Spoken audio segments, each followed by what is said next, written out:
नमस्ते। Hi guys. तो कैसे हैं आप सब लोग। तो आज के इस वीडियो में हम एक्सेल किस तरीके से काम करता है उसको डिटेल में समझेंगे। हर एक बारीक चीज को मैं आपको समझाने की कोशिश करूंगा। मेरी आपसे रिक्वेस्ट है कि आप पूरा फोकस स्क्रीन पर रखें, क्योंकि एकदम बेसिक लेवल का वीडियो है। अगर आपका एक्सेल जीरो है तो इस वीडियो को देखने के बाद आपको एक्सेल समझ में आने लगेगा और आप ये समझ पाएंगे कि एक्सेल काम कैसे करता है और आपको एक्सेल किस तरीके से यूज करना है। इस वीडियो में आप इस बात को समझ पाएंगे। तो चलिए आइए स्टेप बाय स्टेप स्टार्ट करते हैं और बारीकी से समझते हैं कि एक्सेल काम किस तरीके से करता है। यहाँ पर जो हम एग्जाम्पल लेने जा रहे हैं वो ले रहे हैं पेरोल का। बेसिकली ये पेरोल का बहुत कॉमर्शियल क्वेश्चन हम नहीं लेंगे। हम बस पेरोल में से उन्हीं चीजों को करेंगे जिससे कि आप एक्सेल किस तरीके से काम करता है इस बात को समझ पाए।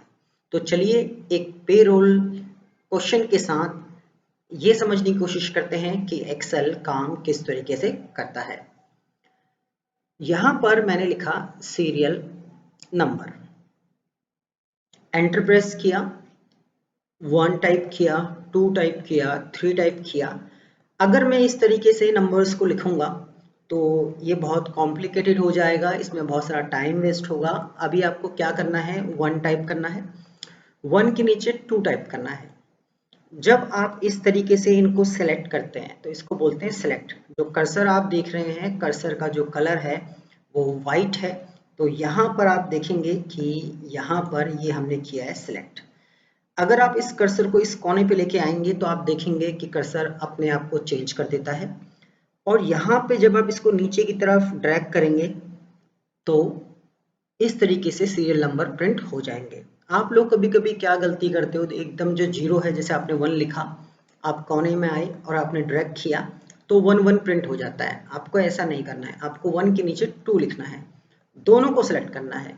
जब ये कर्सर इस तरीके से हो बीचों बीच आप दोनों को सिलेक्ट करेंगे, इस डॉट पर आप कर्सर को लाएंगे और इसको ड्रैग करेंगे तो इस तरीके से पूरा सीरियल नंबर प्रिंट हो जाएगा। सपोज यहाँ पे मैंने 50 लिखा, यहाँ पे 100 लिखा। अब इन दोनों के बीच में जो डिफरेंस है वो 50 का है।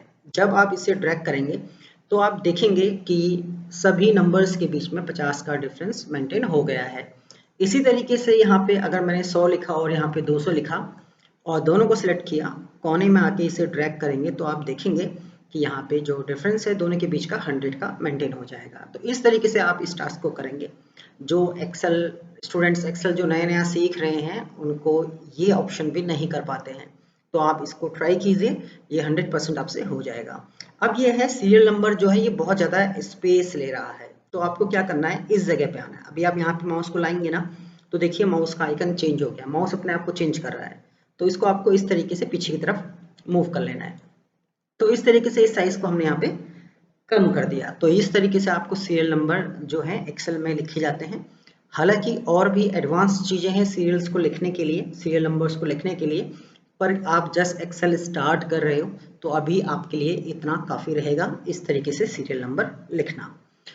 अब यहाँ पे मैं कुछ नेम लिख लेता हूँ एम्प्लॉइज के। आप नेम लिखने हैं तो हमें मैन्युअली ही लिखने पड़ेंगे या कॉपी पेस्ट कर सकते हैं आप। तो यहाँ पर मैंने कुछ एम्प्लॉइज के नेम लिख लिए हैं जो कि ABCD है। अब यहाँ पर मैंने लिखा डेज। अब डेज जो कैलेंडर पीरियड है 30 दिन का होता है। अब मैं यहाँ पे 30 लिखा। अगर मैं हर सेल में 30 30 और 30 लिखने जाऊंगा तो इस तरीके से क्या होगा, इस तरीके से आपका बहुत सारा टाइम वेस्ट होगा। तो आप क्या कर सकते हैं, 30 लिखिए और इसको आप ड्रैग कर लीजिए नीचे की तरफ। एक तरीका तो ये हो गया। दूसरा क्या है, Ctrl+C, मतलब इसे कॉपी कीजिए, इसके ऊपर राइट क्लिक कीजिए, इसको कॉपी कीजिए, देन इसको सेलेक्ट कीजिए पूरे को और राइट क्लिक कीजिए एंड यहाँ पे आपको पेस्ट का ऑप्शन मिलेगा, आप पेस्ट पे क्लिक कीजिए। इस तरीके से भी आप कर सकते हैं। और एक तरीका और है इसको करने का, आप क्या कर सकते हैं, इस पूरे को सिलेक्ट कीजिए और कीबोर्ड से Ctrl+D प्रेस कीजिए तो भी यहाँ पर आपको 30 की सीरीज मिल जाएगी। तो ये हमारे डेज हो गए। अब यहाँ पे आप देख रहे हैं जो नेम है यहाँ पे थोड़ा एक्स्ट्रा स्पेस है, आप इसको कम कर सकते हैं। इस तरीके से, और यहाँ पे इसको भी कम कर सकते हैं। तो इस तरीके से आपको क्या करना है, इन चीज़ों को एडजस्ट करना है। उसके बाद यहाँ पे हमने लिखा पर डे सैलरी। अब पर डे सैलरी आपने लिखा, अब आप देखेंगे ये आउट ऑफ रेंज चला गया है, तो इस सिनेरियो में आप इसको आगे की तरफ खींचेंगे इस तरीके से। अब यहाँ पर हम पर डे सैलरी लिख लेंगे। अब पर डे सैलरी हम मान लेते हैं कि हर एम्प्लॉय का जो पर डे सैलरी है वो अलग अलग है, तो इस सिचुएशन में आपको इसको नॉर्मली लिखना है, नॉर्मली टाइप करना पड़ेगा और कोई चारा नहीं है। तो इस तरीके से आप इसे यहाँ पे टाइप कर लेंगे। तो क्या हो गया, सीरियल नंबर, नेम हो गई, डेज हो गई और पर डे सैलरी हमने लिख ली है। अब इस वाले सेल में हम लिख लेते हैं हॉलीडे। हॉलीडे मतलब इस एम्प्लॉय ने कितने दिन की छुट्टी करी है, तो यहाँ पे भी हम इसको मैन्युअली लिख लेते हैं। अगर आपका डेटा कहीं पर मेंटेन है तो आप यहाँ पे इससे कॉपी पेस्ट भी कर सकते हैं इस तरीके से। तो यहाँ पे आप इसको मैन्युअली टाइप कर लीजिए। तो ये हॉलीडेज हो गए। अब मुझे क्या निकालने हैं, मुझे निकालने हैं वर्क डे। वर्क डे मतलब कि किस एम्प्लॉय ने कितने दिन काम किया। तो 30 दिन हमारे पास टोटल थे, जिसमें से 4 दिन की छुट्टी मारी। तो 30 में से अगर आप 4 को माइनस करोगे तो यहाँ पर बचेगा 26। तो 26 आपको ना इस तरीके से लिखना नहीं है, टाइप नहीं करना है, क्योंकि जिसे आप ड्रैग करोगे ना तो क्या होगा कि सभी नंबर्स 26 प्रिंट करेंगे, जो कि गलत है, क्योंकि इस एम्प्लॉय ने 30 दिन का है, 5 दिन की छुट्टी की, हाँ 25 आना चाहिए, तो ये गलत हो गया। तो ऐसे नहीं करना है आपको, 26 टाइप नहीं करना है आपको, इस इक्वल टू पुट करना है। 30 पर आप क्लिक करना है, 30 पर क्या करेंगे आप क्लिक करेंगे, देन माइनस करेंगे, देन 4। तो क्या होगा, एक्सेल को समझ में आ जाएगा कि 30 में से 4 को माइनस करना है। तो यहाँ पे 30 में से 5 माइनस हो जाएगा और 30 में से 6 माइनस हो जाएगा। इसको आप एंटर करिए, फिर कर्सर को यहाँ रखिए, कोने से इसको ड्रैग कर लीजिए, ड्रैग भी कर सकते हैं आप। अगर ड्रैग नहीं करना है तो पहले सेलेक्ट कीजिए, कंट्रोल डी प्रेस कीजिए। तो देखिए वर्क डे आ गए, किस एम्प्लॉय ने कितने दिन काम किया वो चीजें यहाँ पे आ गई। अब वर्क डे, अब मुझे क्या निकालना है, वर्क सैलरी निकालनी है, मतलब वर्क सैलरी। अब अगर एम्प्लॉय ने 26 दिन काम किया है तो सैलरी भी 26 दिन की मिलेगी, 30 दिन की तो मिलेगी नहीं। तो हम क्या करेंगे, जो 26 है मतलब 26 को मल्टीप्लाई करेंगे, जो स्टार होता है ये मल्टीप्लाई होता है, मल्टीप्लाई करेंगे किससे, आपकी पर डे सैलरी से, क्योंकि एक दिन की सैलरी ये है, हमें निकालनी है 26 दिन की, तो ये मल्टीप्लाई 26 होगा। एंटर प्रेस करेंगे, सेलेक्ट करेंगे, कंट्रोल डी करेंगे, तो ये हो गई वर्क सैलरी। मतलब एम्प्लॉय जिस दिन कंपनी में आया उस दिन उसने, उसको जितने दिन आया उतने दिन की कितनी सैलरी बनी। अब इस वाले सेल में हम लोग क्या करेंगे, इस वाले सेल में वर्क सैलरी हो गया। अब इस वाले सेल में हम लोग हॉलीडे सैलरी निकालेंगे। हॉलीडे सैलरी मतलब जो जिस दिन एम्प्लॉय ने छुट्टी मारी है उस दिन उन छुट्टियों का उसको कितना पैसा मिला। या तो कुछ कंपनियां पैसे काटती हैं या कुछ कंपनियां पैसे देती हैं पर कम देती हैं, तो डिपेंड करता है रूल्स के ऊपर। पर हम यहाँ पे क्या कर रहे हैं, हम यहाँ पे बोल रहे हैं कि अगर आप एक दिन कंपनी नहीं आओगे तो कंपनी की जो पर डे सैलरी है 5, 6, 7 है, इतना नहीं मिलेगा, हम सिर्फ 10% देंगे। तो हॉलीडे सैलरी, अब यहाँ पे आगे जगह नहीं है मेरे पास, तो कीबोर्ड से ऑल्ट और एंटर प्रेस कीजिए, तो ये नीचे की तरफ आ जाएगा और यहाँ पे टाइप कीजिए suppose 10% of per day salary. तो इस तरीके से मैंने यहाँ पे क्या किया, हॉलीडे सैलरी जो है वो है आपकी कितनी, हॉलीडे सैलरी 10% है पर डे सैलरी। मतलब जो पर डे सैलरी है पूरी सैलरी आपको नहीं मिलेगी, इसका मात्र 10% मिलेगा पर डे सैलरी का। तो मैंने यहाँ पे इक्वल टू पुट किया, यहाँ पे मैं ब्रैकेट लगा लेता हूँ, जो हमारी पर डे सैलरी है इसका मल्टीप्लाई 10% मिलेगा। तो इस तरीके से आप क्या करेंगे, किसी भी चीज का परसेंटेज निकालते हैं, मतलब इसका 10%। अब यहाँ पे क्या है, क्योंकि ये एक दिन का हो गया पर छुट्टी तो उसने 4 दिन मारी है ना, तो यहाँ पे मल्टीप्लाई आप 4 पर क्लिक करेंगे, 4 को टाइप नहीं करना है, क्लिक करना है। तो इस वाले अमाउंट का 10% जो भी आएगा वो मल्टीप्लाई हो जाएगा 4 से। तो यहाँ पे एंटर प्रेस करेंगे तो आप देखेंगे जो 4 दिन की हॉलीडे के हुए 226 रुपए। इसको आप सेलेक्ट कीजिए एंड कंट्रोल डी से आप इसे ड्रैग कर लीजिए, इस तरीके से कंट्रोल डी कर सकते हैं एंड ड्रैग भी कर सकते हैं। तो इस तरीके से हॉलीडे सैलरी भी बन गई। अब इस वाले पूरी रो को यहाँ मैंने क्लिक किया, इस पूरी रो में मैं डाल देता हूँ कलर। तो यहाँ पर बेसिकली हम लोग पेरोल का हमने एग्जाम्पल यहाँ पे जरूर उठाया है, पर इट्स नॉट प्रॉपर पेरोल। बस हम चीजों को समझ रहे हैं कि मल्टीप्लाई कैसे होता है, सम कैसे होता है, डिवाइड कैसे होता है, एक्सेल काम कैसे करता है, बस इस बात को समझ रहे हैं। तो ये हमने जो पेरोल का एग्जाम्पल उठाया है, ये सिर्फ एक एग्जाम्पल है। एक्चुअल पेरोल इस तरीके से काम नहीं करता है, उसके लिए टर्म कंडीशंस होते हैं, वो हम किसी दूसरी वीडियो में समझेंगे। फिलहाल हम ये समझ रहे हैं कि एक्सेल काम कैसे करता है। अब यहाँ पे हमने हॉलिडे सैलरी निकाल दी, तो यहाँ पे आपने क्या सीखा कि डिवाइड कैसे होता है, परसेंटेज कैसे निकालते हैं, मल्टीप्लाई कैसे होता है, ये चीजें। अब कभी कभी ना इस वाले जो हॉलिडे सैलरी है थोड़ा सा कॉम्प्लिकेटेड हो गया होगा उन स्टूडेंट्स के लिए जिनको एक्सेल बिल्कुल नहीं आता, तो थोड़ा मैं इसको और आसान करने की कोशिश करता हूँ और आसान तरीके से समझाने की कोशिश करता हूँ। देखो हॉलिडे सैलरी, अब यहाँ पे क्या बात हो रही है, हॉलिडे सैलरी जो है वो 10% है पर डे सैलरी। मतलब क्या हुआ, जो आपकी पर डे सैलरी है 5, 6, 7 रुपीज, आप तो कंपनी गए नहीं, तो कंपनी ने आपको सैलरी पे नहीं कर रही है, पर कंपनी बोल रही है कि आप अगर किसी दिन नहीं आते हैं तो हम आपको 5, 6, 7 रुपीज नहीं देंगे, हम इसका मात्र 10% देंगे। अगर आप क्या करेंगे, इक्वल टू, यहाँ पे से इक्वल टू लगाया, 5, 6, 7 पे क्लिक किया, मल्टीप्लाई, अगर आप इसे 10% करेंगे, मतलब इसका 10% निकालेंगे, तो ये एक दिन का निकला।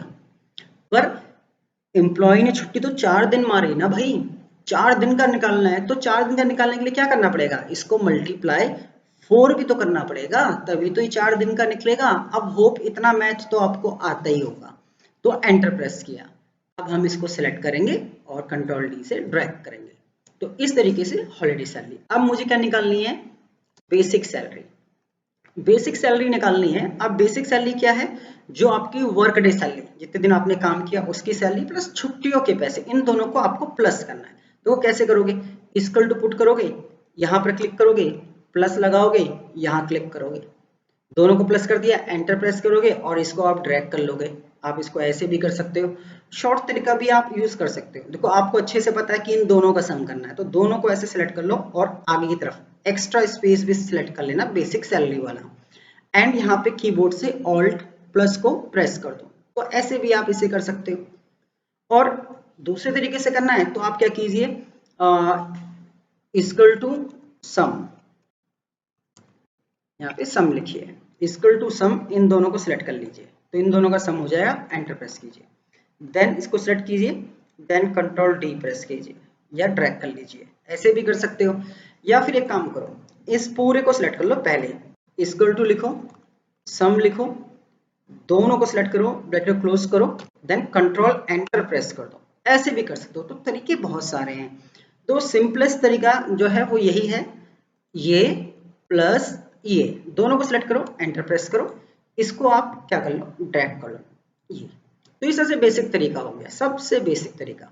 तो यहाँ पे आपने बेसिक सैलरी निकाल ली, तो ये है आपकी बेसिक सैलरी जो एम्प्लॉय को मिलेगी ही मिलेगी।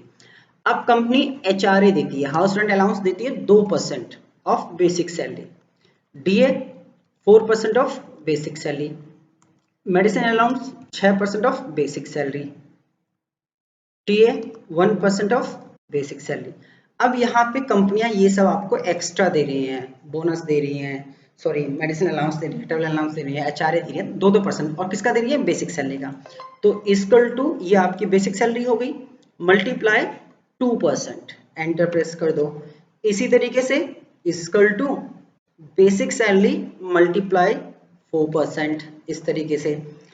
अब 6% किसका निकालना है, बेसिक सैलरी मल्टीप्लाई 6% कर लीजिए, देन इसी तरीके से बेसिक सैलरी मल्टीप्लाई 1%, इन सब को सिलेक्ट कीजिए और आप इसको ड्रैग कर लीजिए इस तरीके से, तो सबका निकल जाएगा। अब आपको निकालना है ग्रॉस सैलरी। अब ग्रॉस सैलरी होता क्या है, जितनी भी आपकी अर्निंग्स हैं, चाहे बेसिक सैलरी है, HR है, DA है, MA है, T, इनका प्लस होता है। तो कैसे करेंगे, इक्वल टू ये प्लस ये प्लस ये प्लस ये प्लस ये, इन सबको प्लस कर दीजिए। जब इन सबका प्लस करके एंटर प्रेस करेंगे तो यहाँ पे टोटल आ जाएगा। अब इसमें ना टाइम वेस्ट हो रहा है, अब इसको आप डायरेक्ट भी कर सकते हो। अब इसको आप कैसे कीजिए, आपको अच्छे से पता है कि इन सब का सम होना है, इन सभी नंबर्स का सम होना है, ऑल्ट इक्वल टू प्रेस कीजिए कीबोर्ड से, ऐसे कर लीजिए। तो इसको ऐसे भी आप कर सकते हैं और मैन्युअली भी कर सकते हैं। तो ग्रॉस सैलरी हो गया। अब हमारी कंपनी क्या करती है, हमारी कंपनी बोलती है कि आपको पीएफ कटेगा 12% from basic salary, basic salary से 12% पीएफ कटेगी एंड ईएसआईसी कटेगा आपका सपोज 5% कहाँ से, ग्रॉस सैलरी से। तो अब यहाँ पे क्या है, यहाँ पे हमें क्या निकालना है, 12% पीएफ बेसिक सैलरी से काटना है एंड ईएसआई 5% ग्रॉस सैलरी से। तो इक्वल टू 12% बेसिक सैलरी, तो बेसिक सैलरी हमारी ये रही, ये हमारी बेसिक सैलरी है, मल्टीप्लाई कितना परसेंट, 12% लिखिए, एंटर प्रेस कर दीजिए। उसके बाद ईएसआई आपका 5% है ग्रॉस सैलरी का, तो ग्रॉस सैलरी आपकी ये रही, देन मल्टीप्लाई 5% कर दीजिए इसको। अब इन दोनों को सेलेक्ट कीजिए एंड इसको आप क्या कीजिए, ड्रैग कीजिए, तो इस तरीके से सभी चीजें निकल जाएंगी। अब टोटल डिडक्शन मतलब टोटल कितना कटा भाई, ये भी कटा ये भी कटा, तो यहाँ पे क्या करना है, इक्वल टू इस वाले को इस वाले से आपको जोड़ देना है। तो इस तरीके से सम करते हैं नंबर्स को एक्सेल में, तो यहाँ पे ये नंबर सम हो गए। अब यहाँ पे हमें नेट सैलरी इन हैंड निकालनी है कि सैलरी हाथ में आएगी कितनी। तो टोटल सैलरी आपको इतनी मिली, जिसमें से आपको इतना माइनस करना है टोटल डिडक्शन जो इन दोनों का प्लस है। तो equal to this one minus this one, तो ये दोनों आपस में माइनस कर दीजिए। इस तरीके से आपको टाइप नहीं करना है, आपको क्लिक करना है, देन एंटर प्रेस कीजिए, देन इसको सिंपली क्या कीजिए, आप ड्रैग कीजिए। तो इस तरीके से किस एम्प्लॉय को कितनी सैलरी मिलेगी आप ये निकाल पाएंगे। तो यहाँ पे मैंने चीज आपको पहले ही क्लियर कर दी थी कि ये प्रॉपर पेरोल नहीं है। ये एग्जाम्पल सिर्फ मैंने इसलिए लिया है कि एक्सेल प्लस कैसे करता है, माइनस कैसे करता है, डिवाइड कैसे करता है, एक्सेल काम किस तरीके से करता है, इस बात को समझने के लिए ये सबसे बेस्ट एग्जाम्पल है। तो ये जो मैंने अभी किया आप लोगों के सामने, आप एटलीस्ट 5 से 10 बार इसकी प्रैक्टिस कीजिए। 5 से 10 बार बोला है मैंने, तो जरूर आप इसकी प्रैक्टिस 5 से 10 बार कीजिए। और इतना भी अगर आप एक्सेल में कर लेंगे ना, तो एक्सेल आपको समझ में आने लगेगा और आप धीरे धीरे एक्सेल में एक्सपर्ट होते चले जाएंगे। तो चलिए आइए फिर मिलते हैं किसी नेक्स्ट वीडियो में।